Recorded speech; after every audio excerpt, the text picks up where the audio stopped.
Hello students, আজকে আমরা class 11-এর first সেমিস্টারের যে প্রথম পিস অ্যান অ্যাস্ট্রোলজার ডে এই গল্পটি নিয়ে আলোচনা করব। অ্যান অ্যাস্ট্রোলজার ডে এই গল্পটির লেখকের নাম আর.কে. নারায়ণ। আর.কে. নারায়ণ একজন ইন্ডিয়ান রাইটার। ওনার লাইফ স্প্যান, উনি 10 অক্টোবর 1906 সালের 10ই অক্টোবর উনি জন্মগ্রহণ করেন এবং 2001 সালের 13ই মে তামিলনাড়ুর চেন্নাইয়ে 94 বছর বয়সে উনি মারা যান। এই গল্পটির সেটিং আমরা দেখতে পাবো, সেটা একটা ফিকশনাল টাউন যার নাম হচ্ছে মালগুড়ি, এবং এই গল্পটি ওই মালগুড়ি ডেজ নামক যে গল্পটা আছে তারই প্রথম চ্যাপ্টার। এই গল্পটির মধ্যে আমরা দেখব প্রধানত তিনটি চরিত্র দেখতে পাবো, যিনি অ্যাস্ট্রোলজার, জ্যোতিষী। অ্যান্ড অ্যাস্ট্রোলজার্স ডে, একটা জ্যোতিষীর দিন। এখানে জ্যোতিষী বা অ্যাস্ট্রোলজার ইনি হচ্ছেন প্রধান চরিত্র, এবং এছাড়াও আরও দুটো চরিত্র, অ্যাস্ট্রোলজারের ওয়াইফ এবং গুরু নায়ক নামক একজন চরিত্র। এই তিনটি মেজর চরিত্রের উল্লেখ আমরা পাবো, এবং সাইড বাই সাইড অনেক মাইনর ক্যারেক্টারও আমরা পাবো। তো চলো গল্পটা লাইন বাই লাইন পড়া শুরু করি। পাঞ্চুয়ালি। পাঞ্চুয়ালি মানে হচ্ছে একদম ঘড়ির কাঁটায় কাঁটায় নির্দিষ্ট সময়। At mid day, mid day মানে হচ্ছে দিনের মধ্যাহ্ন। হি ওপেন্ড হিজ ব্যাগ, সে খুলতো তার ব্যাগ। অ্যান্ড স্প্রেড আউট, এবং ছড়িয়ে দিত হিজ প্রফেশনাল ইকুইপমেন্ট। হিজ বলতে এখানে অ্যাস্ট্রোলজার বা জ্যোতিষীর কথা বলা হয়েছে। প্রফেশনাল ইকুইপমেন্ট, প্রফেশনাল মানে ব্যবসায়িক, ইকুইপমেন্ট মানে সরঞ্জাম। বলছে নির্দিষ্ট সময়, একদম কাঁটায় কাঁটায় দুপুরবেলা। মিড ডে মানে হচ্ছে মধ্যাহ্ন বা দুপুরবেলা। তো কাঁটায় কাঁটায় দুপুরবেলায় সে তার ব্যাগটা খুলতো এবং বিছিয়ে দিত তার পেশা সংক্রান্ত সরঞ্জাম। উইচ কনসিস্টেড, যার মধ্যে ছিল, অফ এ ডজন কাউরি সেল, 1 ডজন কড়ি, এ স্কোয়ার পিস, স্কোয়ার মানে হচ্ছে চৌকো, পিস মানে টুকরো, অফ ক্লথ, তো একটা চৌকো কাপড়ের টুকরো, with obscure mystic charts on it, যার মধ্যে ছিল কিছুটা অস্পষ্ট অস্পষ্ট একটা চার্ট ছিল, যে রহস্যময় একটা চার্ট ছিল, তালিকা ছিল। অ্যান এ বান্ডিল অফ পামাইরা, এবং এক বান্ডিল, এবং পালমাইরা বা হস্ত বিচার সংক্রান্ত একটি লেখালেখি বই ছিল তার কাছে। হিজ ফোরহেড, ফোরহেড মানে হচ্ছে কপাল, তার কপালটি ওয়াজ রেসপ্লিন্ডেন্ট, চকচক করছিল, উইথ স্যাক্রেড অ্যাস, স্যাক্রেড মানে হচ্ছে পবিত্র, আর অ্যাস মানে হচ্ছে ছাই। তো তার কপালে পবিত্র ছাই উজ্জ্বল করছিল, মানে চকচক করছিল আর কি। অ্যান্ড ভার্মিলিয়ান, ভার্মিলিয়ান মানে হচ্ছে সিঁদুর। তাহলে তার কপালে চকচক করছিল পবিত্র ছাই এবং সিঁদুর। অ্যান্ড, এবং হিজ আইজ, তার চোখগুলো স্পার্কেলড, চকচক করছিল, with a sharp abnormal Glim, একটা তীক্ষ্ণ অস্বাভাবিক গ্লিম মানে হচ্ছে দীপ্তি বা আলোতে। হুইচ ওয়াজ রিয়েলি, যেটা প্রকৃতভাবে ছিল, an outcome of A continual searching look for customer, যা আসলে ছিল তার লাগাতার কাস্টমার বা খদ্দেরদের সন্ধান। বাট, কিন্তু, হুইচ যেটাকে, মানে ওই তার যে চোখের দীপ্তি, যে অ্যাবনর্মাল গ্লিম, এই দীপ্তিটাকে, হুইচ যেটিকে, হি সিম্পল ক্লায়েন্ট, তার সরল খদ্দেররা, টুক ভাবত, two B A prophetic light, তার সরল মক্কেলরা একটা ভবিষ্যৎবাণীময় দীপ্তি ভেবে ভুল করত। অ্যান্ড ফেল কমফর্টেড, এবং তারা স্বচ্ছন্দ বোধ করতো। কমফর্টেড মানে আরাম বা স্বচ্ছন্দ বোধ করা। The power of his eyes, তার চোখের যে পাওয়ার বা তার যে শক্তি বা দীপ্তি, ওয়াজ কনসিডারেবলি এনহ্যান্স, সেটা যথেষ্ট পরিমাণে, এনহ্যান্স মানে হচ্ছে বৃদ্ধি পাওয়া, বেড়ে গিয়েছিল, বাই দেয়ার পজিশন, তাদের অবস্থানের দ্বারা। পজিশন মানে হচ্ছে অবস্থান, সেগুলো যেখানে অবস্থিত ছিল সেই অবস্থানের কারণে তার দীপ্তিটা অনেকটা বেড়ে গিয়েছিল। প্লেসড অবস্থিত ছিল অ্যাজ দে ওয়ার বিটুইন, সেগুলি অবস্থিত ছিল বিটুইন দ্য পেন্টেড ফোরহেড, রাঙানো কপাল, অ্যান্ড দ্য ডার্ক হুইস্কার্ট, এবং যে ঘন কালো গোঁফ, which steam down his chicks, যেটা তার গাল বেয়ে নেমে এসেছিল। তার মাঝখানে যেহেতু অবস্থিত ছিল তার জন্য তার দীপ্তিটা আরেকটু বেড়ে গিয়েছিল। ইভেন, এমনকি হাফ উইট মানে হচ্ছে স্টুপিড, এমনকি একজন বোকাও, হাফ উইটস আইজ, একজন নির্বোধ বা বোকার চোখও, উড স্পার্কেল, চকচক করতো, ইন সাচ এ সেটিং, বলছে এরকম অবস্থানে থাকলে যে কারো চোখই চকচক করবে। টু ক্রাউন দ্য এফেক্ট, সেই ব্যাপারটাকে একটু বৃদ্ধি করতে, সেই পরিণামটাকে আরেকটু জোরালো করে তুলতে, he would a saffron colour turban, saffron মানে হচ্ছে গেরুয়া, কালার মানে হচ্ছে রঙের, গেরুয়া রঙের টারবান, পাগড়ি পরতো, অ্যারাউন্ড হিজ হেড, সে মাথার চারপাশে একটা গেরুয়া রঙের পাগড়ি পরতো। দিস কালার স্কিম, এই রঙের যে স্কিমটা, এই রঙের যে বিন্যাসটা, এই যে বর্ণ বিন্যাসটা, নেভার ফেল, কখনো ব্যর্থ হতো না, এই বর্ণ বিন্যাসটা কখনো ব্যর্থ হতো না। পিউপিল ওয়ার অ্যাট্রাক্টেড, লোকেরা আকৃষ্ট হতো, টু হিম, তার প্রতি, লোকেরা তার প্রতি আকৃষ্ট হতো, অ্যাজ, যেরকম বিজ আর attracted to cosmos or dahlia stock, যেমনভাবে মৌমাছিরা কসমস ফুল বা ডালিয়া বৃন্তের প্রতি আকৃষ্ট হয়, সেভাবেই লোকজন তার প্রতি আকৃষ্ট হতো। হি স্যাট, সে বসত, আন্ডার, তলায়, the boughs of a spreading tamarind tree, spreading tamarind tree, একটা শাখা পোশাকা ছড়ানো তেঁতুল গাছের তলায় সে বসত।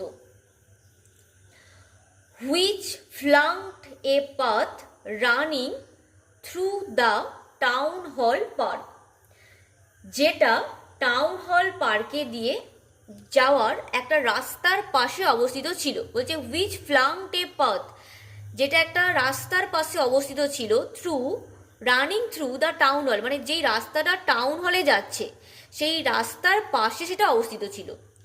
ইট ওয়াজ, এটা ছিল, এ রিমার্কেবল প্লেস, একটা স্মরণীয় জায়গা, ইন মেনি ওয়েজ, অনেক দিক থেকে এটা ছিল একটা স্মরণীয় জায়গা, মানে এই জায়গাটা বিভিন্নভাবে উল্লেখযোগ্য জায়গা ছিল। এ সার্জিং ক্রাউড, একটা উত্তাল ভিড় বা একটা লোকজনদের ভিড়, was always moving up and down this narrow road morning till night, narrow মানে হচ্ছে সরু, রোড মিন্স রাস্তা, বলছে এই সরু রাস্তাটাতে সকাল থেকে রাত পর্যন্ত একটা ভিড় আনাগোনা করতো, মানে লোকজনদের আনাগোনা সবসময়তে ছিল, সবসময় একটা ভিড় বিরাজ করতো এই সরু রাস্তাটাতে সকাল থেকে রাত পর্যন্ত।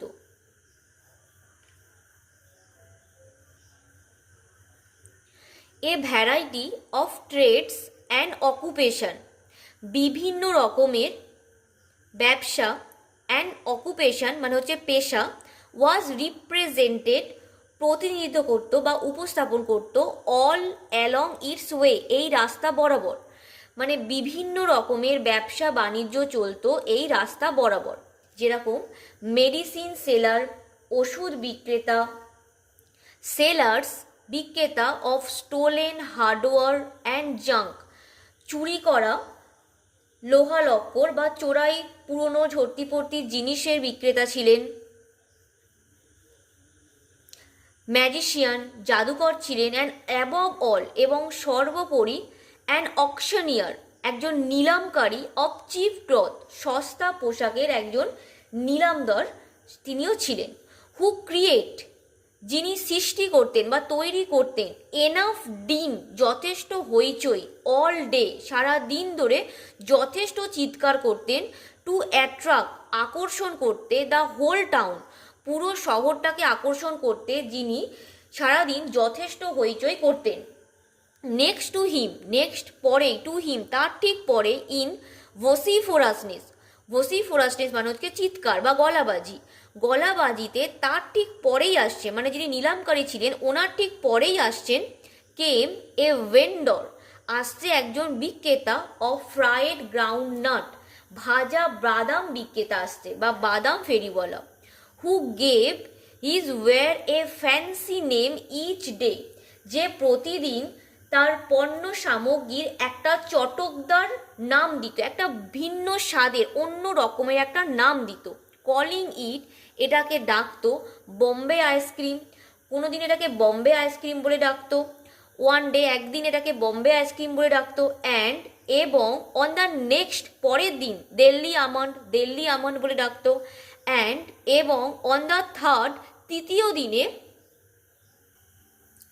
রাজাস ডেলিকাসি, তৃতীয় দিনে রাজাস ডেলিকাসি বলে ডাকতো, and so on and so fourth, এবং এরকম বিভিন্ন নামে এবং অনেক কিছু নামে আর কি তিনি প্রতিদিন তার পণ্য সামগ্রীর একটা করে নাম দিতেন। অ্যান্ড এবং পিউপিল ফ্লক টু হিম, এবং লোকেরা দলে দলে তার কাছে যেত, ফ্লক মানে দল বেঁধে আর কি তার কাছে জড়ো হতো। A considerable portion of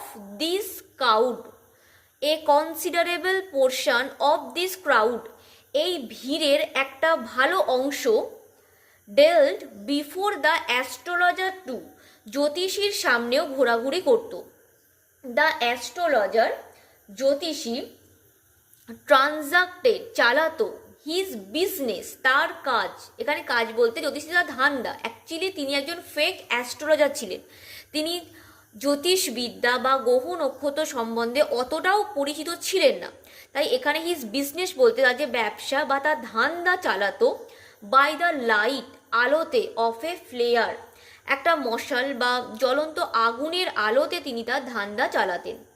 which ক্র্যাকেলড and smoked আফ, যেটা ফটফট আওয়াজ করত, অ্যান্ড স্মোকড আফ ধোঁয়া ছাড়ত, above the groundnut heap nearby, কাছাকাছি যে চীনাবাদামের স্তূপটা ছিল সেই চীনাবাদামের স্তূপের উপরে ধোঁয়া ছাড়ত।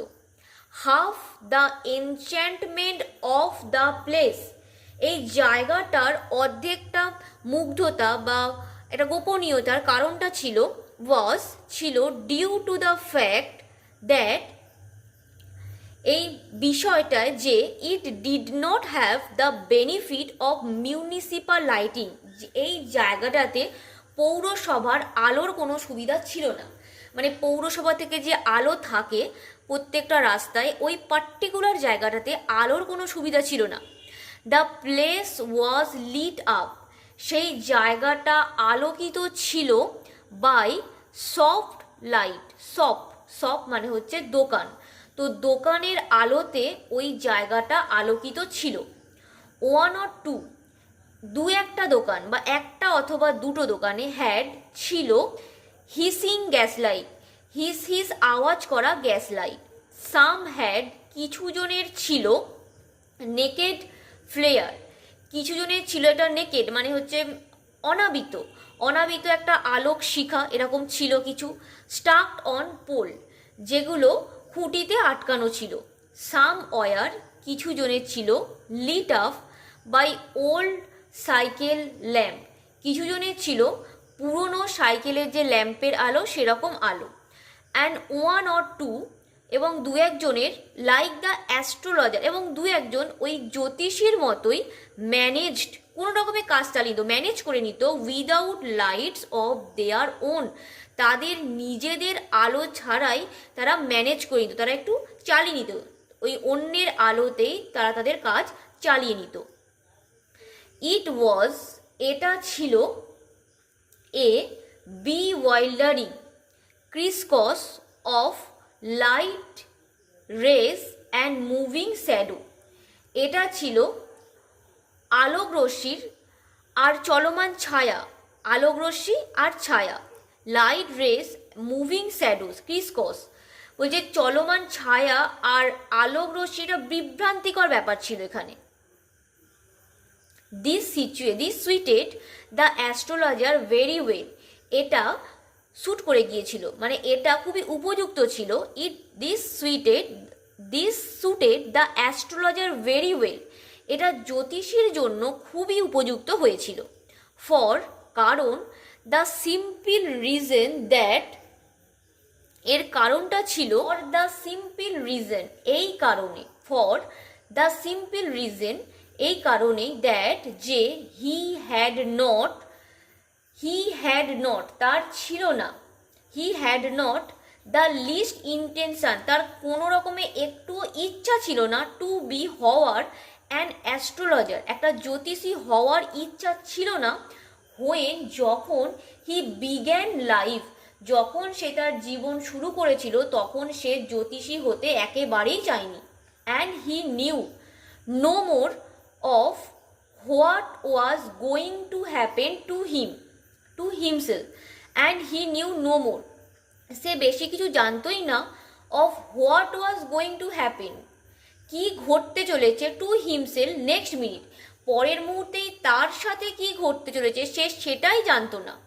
হি ওয়াজ, সে ছিল, as much a stranger to stars as were his innocent customer, সে গ্রহ নক্ষত্রের কাছে, হি ওয়াজ, সে ছিল, as much a stranger to the star, সে গ্রহ নক্ষত্রের কাছে অতটাই বা ততটাই অপরিচিত ছিল, অ্যাজ ওয়ার যতটা ছিল, হিজ ইনোসেন্ট কাস্টমার, তার ইনোসেন্ট নিষ্পাপ সরল বিশ্বাসী কাস্টমার, তার যে খদ্দের বা মক্কেলরা তাদের কাছে সে যতটা অপরিচিত ছিল ততটাই অপরিচিত ছিল তার যে এই যে গ্রহ নক্ষত্র আর কি, এরকম গ্রহ নক্ষত্রদের যতটা তার অপরিচিত ছিল সেরকমই ছিল সে তার সরল খদ্দেরদের বা মক্কেলদের কাছে।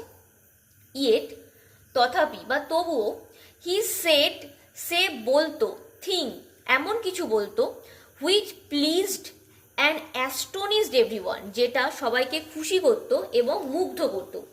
দ্যাট ওয়াজ, যেটা ছিল, মোর এ ম্যাটার অফ স্টাডি, যেটা ছিল একটা স্টাডি, একটা পর্যবেক্ষণ, প্র্যাকটিস, চর্চা, অ্যান্ড সিউয়েড গেস ওয়ার্ড, এবং সুচতুর, সিউয়েড মানে হচ্ছে খুব চালাক, চতুর, ক্লেভার, একটা চতুর গেস ওয়ার্ড, গেস মানে হচ্ছে অনুমান ক্ষমতা, একটা চতুর আন্দাজ সে করতে পারত। All the same,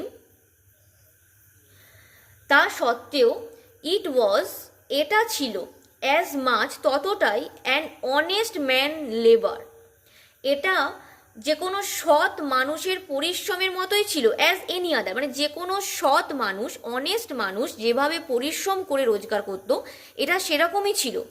and it deserve the ওয়েজেজ, এবং সে যেই মজুরিটা পেত, হি ক্যারেড হোম, সে বাড়ি নিয়ে যেত, at the end of a day, এর শেষে সে যে মজুরিটা পেত সেই মজুরিটা সে বাড়ি নিয়ে যেত। হি হ্যাড লেফট, সে ত্যাগ করেছিল, হিজ ভিলেজ, তার গ্রাম, without previous thought or plan, সে কোনো পূর্ব পরিকল্পনা বা চিন্তা ভাবনা, প্ল্যান মানে হচ্ছে পরিকল্পনা, থট মানে হচ্ছে চিন্তা ভাবনা, আর প্রিভিয়াস মানে আগের, পূর্ব পরিকল্পিত আর কি, উইদাউট মানে ছাড়া, সে পূর্বের কোনো পরিকল্পনা বা চিন্তা ভাবনা ছাড়াই তার গ্রাম ছেড়েছিল।